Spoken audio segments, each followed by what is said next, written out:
मैं माननीय सदस्यों को विश्वास दिलाना चाहता हूं कि चर्चा में जो सकारात्मक सुझाव आपने दिए हैं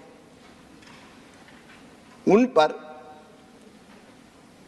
सरकार गंभीरता के साथ विचार करेगी और उनमें से जो व्यवहारिक होंगे निश्चित तौर पर किसानों के हित में सरकार सकारात्मक कदम उठाएगी, उठाने का प्रयत्न करेगी। माननीय उपसभापति जी, भारत अत्यंत प्राचीन और महान राष्ट्र है।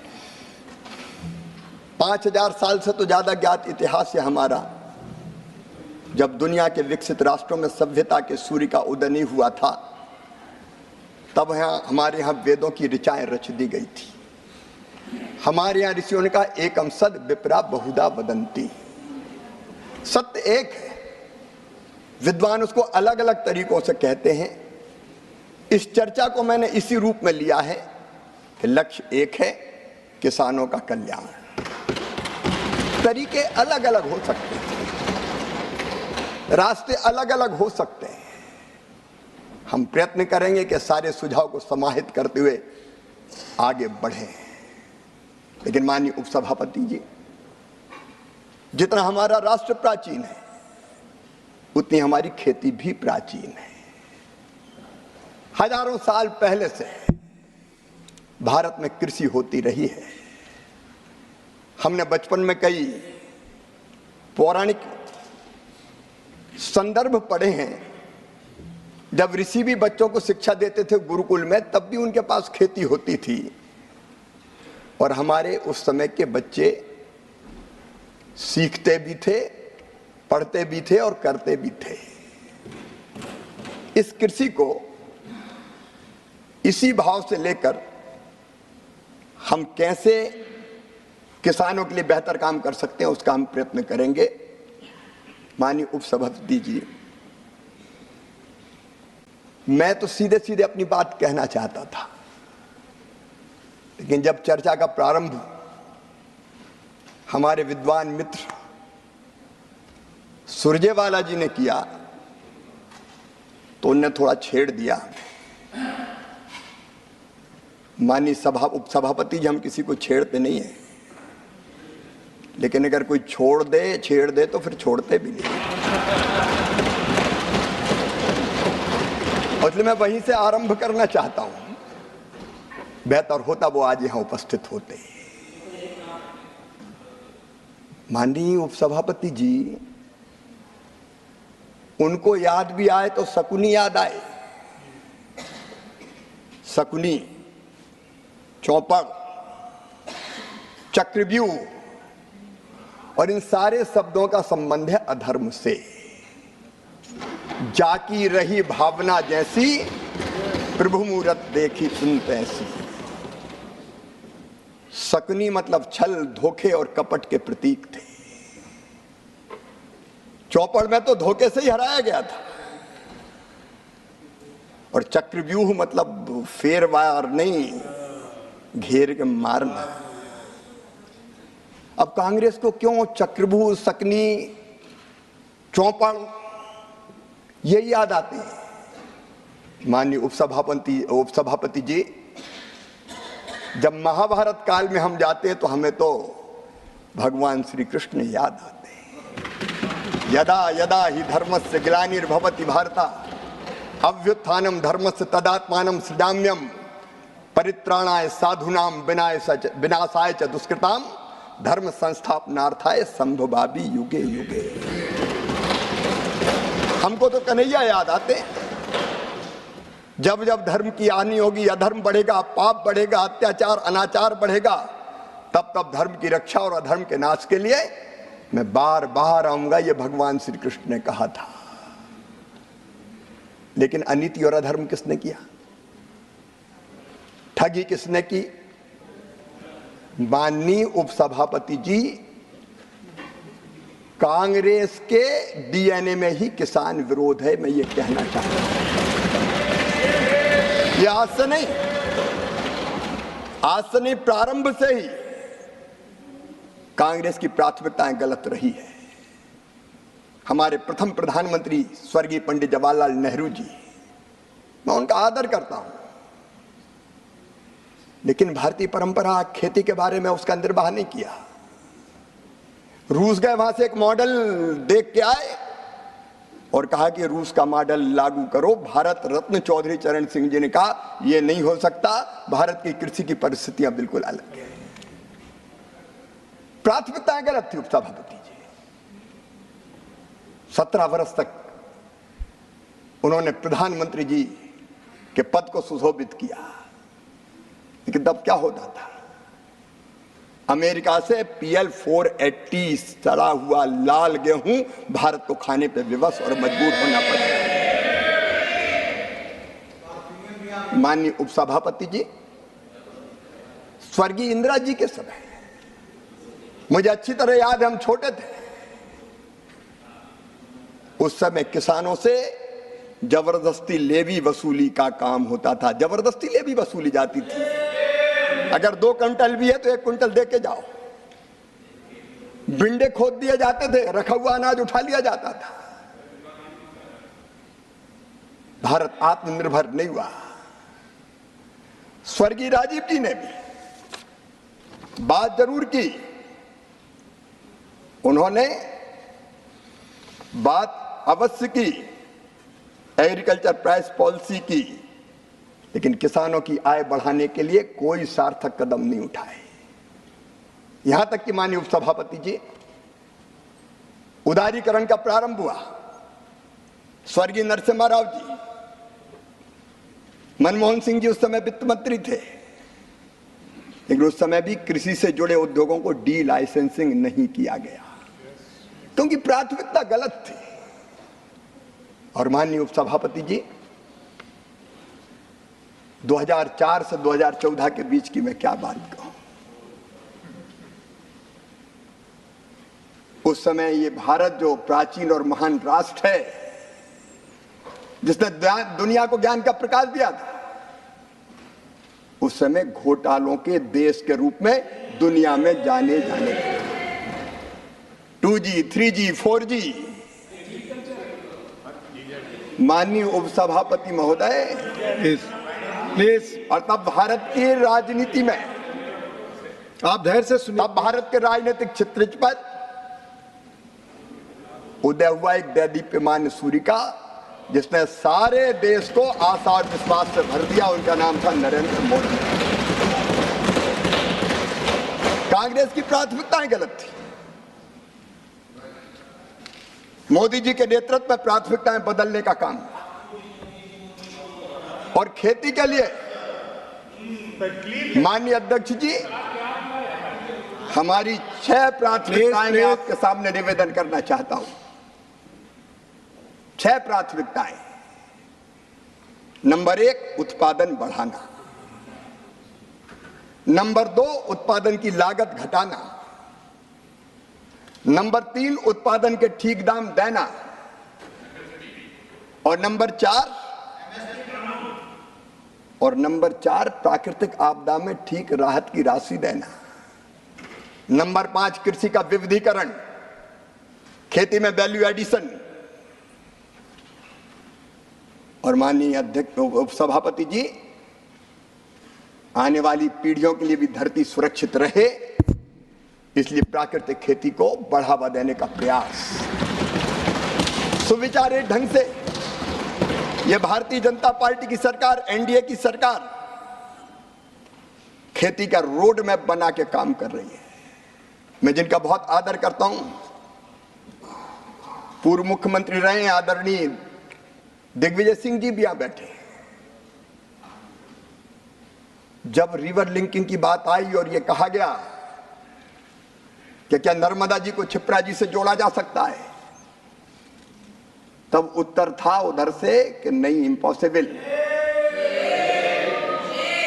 हमने कहा संभव शब्द हमारे शब्दकोश में नहीं है, और तय किया कि नर्मदा जी के पानी को क्षिप्रा जी में ले जाएंगे और ले जाके दिखा देंगे। नर्मदा क्षिप्रा, नर्मदा जी गंभीर, नर्मदा जी पार्वती, नर्मदा जी काली सिंध, सबको जोड़ने का काम हुआ। और आज नरेंद्र मोदी जी के नेतृत्व में कैन और बेतवा को जोड़ने के प्रोजेक्ट को भी स्वीकृति दे दी गई है। 20 लाख हेक्टेयर जमीन, 20 लाख एकड़ जमीन में सिंचाई हो। सिंचाई पहली प्राथमिकता होनी चाहिए थी। बाण सागर जैसे बांध एक नहीं अनेकों बरसों तक पूरे नहीं हुए, क्योंकि खेती किसान प्राथमिकता नहीं था। आज मुझे गर्व यह कहते हुए कि प्रधानमंत्री नरेंद्र मोदी जी के नेतृत्व में प्रधानमंत्री सिंचाई योजना पर भी काम चल रहा है, और उसके साथ साथ एक नहीं अनेकों सिंचाई की योजनाएं जिस पर हम काम कर रहे हैं। सूक्ष्म सिंचाई की योजनाओं पर हमारा काम चल रहा है। माननीय सभापति महोदय, मेरा सौभाग्य है आपके सामने कृषि पर बोलने का मुझे अवसर मिल रहा है। मैं निवेदन कर रहा था कि पुरानी सरकारों की, कांग्रेस की सरकारों की प्राथमिकताएं गलत थी। यह सरकार भारतीय जनता पार्टी की, एनडीए की। हमने लगातार प्रयत्न किए, उत्पादन की बात हो रही थी। आज मैं बताना चाहता हूं, इन अच्छे प्रयत्नों के कारण सिंचाई के हमने उत्तम बीजों का, आईसीआर ने उत्तम बीज बनाए, और अभी भी 109 नई बीज की क्वालिटी हम जारी करने वाले हैं। क्योंकि उपज अगर बढ़ाना है तो अच्छे बीज चाहिए, जलवायु अनुकूल जीव चाहिए, बेहतर सिंचाई चाहिए, अच्छा आदान चाहिए, और 10 साल से मोदी जी के नेतृत्व में ये हो रहा है। कल बात कही जा रही थी विद्वान मित्र सुरजेवाला जी, वो नहीं है माननीय सभापति जी, मेरा तो सब्जेक्ट ही खत्म हो गया, बोल के चले जाते हैं। वो कह रहे थे कि पैदा इतना हुआ खरीदी इतनी, पैदा इतना हुआ खरीदी इतनी। एमएसपी काहे के लिए होती है सभापति जी? अगर किसान को एमएसपी के नीचे दाम मिले तो वो एमएसपी पे बेचेगा, अगर फसल के ठीक दाम मिले तो एमएसपी पे बेचने नहीं आएगा। आप जानते हैं माननीय सभापति महोदय, मध्य प्रदेश में सरबती गेहूं पैदा होता है। सरबती गेहूं के रेट है 4,000 5,000 रुपया क्विंटल। क्या वो भी एमएसपी पे बिकवाना चाहते हैं? हरियाणा में, पंजाब में, मध्य प्रदेश में बासमती राइस होता है, अच्छे दाम मिलते हैं। कनाडा, अमेरिका, आज भारत का बासमती राइस धूम मचा रहा है। 40,000 करोड़ रुपए का हमने निर्यात किया माननीय सभापति।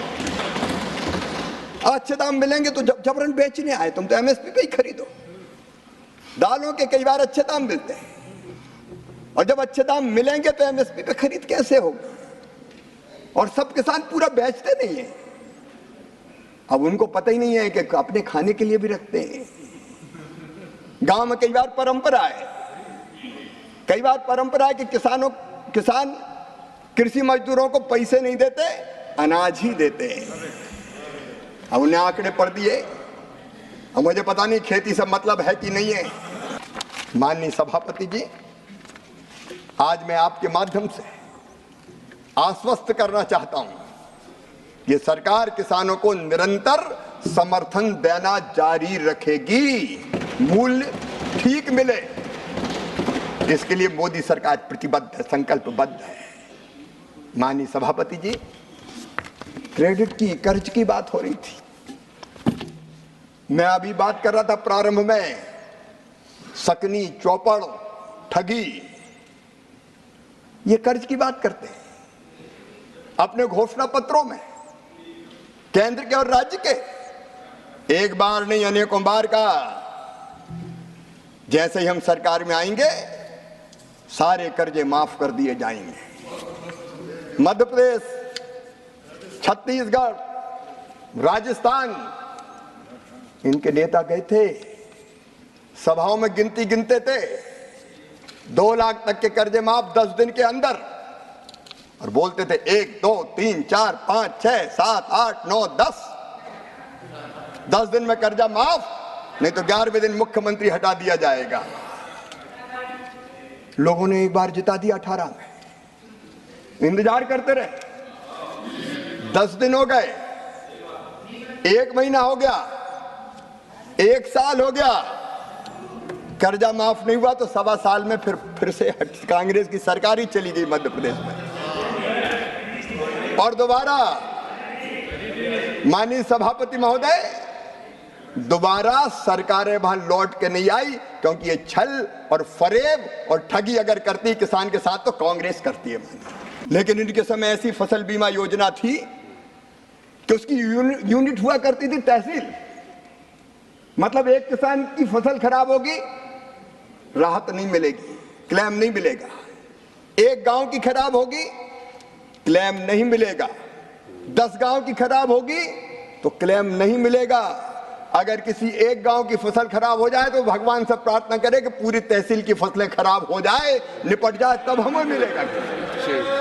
ये फसल बीमा योजना चला, ये फसल बीमा योजना चलती थी, तहसील यूनिट होती थी। मोदी जी के आने के बाद प्रधानमंत्री फसल बीमा योजना बनी, प्रधानमंत्री फसल बीमा योजना। और माननीय सभापति जी, मुझे कहते हुए प्रसन्नता है, आज मैं बताना चाहता हूं, इस फसल बीमा योजना ने पूरे परिदृश्य को बदल के रख दिया है। दुनिया की सबसे बड़ी फसल बीमा योजना है जो प्रधानमंत्री नरेंद्र मोदी जी के नेतृत्व में चल रही है। और माननीय सभापति जी, आज कल कई देश इस योजना का अध्ययन करने आ रहे हैं, जिनको अपने यहां फसल बीमा योजना लागू करनी है। माननीय अध्यक्ष महोदय, मैं आपसे निवेदन करना चाहता हूं, जब कांग्रेस की सरकार थी, एक समस्या और थी। किसानों ने तो देश के अन्न के भंडार भर दिए, उत्पादन बढ़ा, बढ़ा हुआ उत्पादन फसल के उपरांत वो बेचने में अगर समय चाहिए तो रखें कहां, रखने की जगह नहीं थी। मुझे याद है माननीय सभापति जी, एक बार जब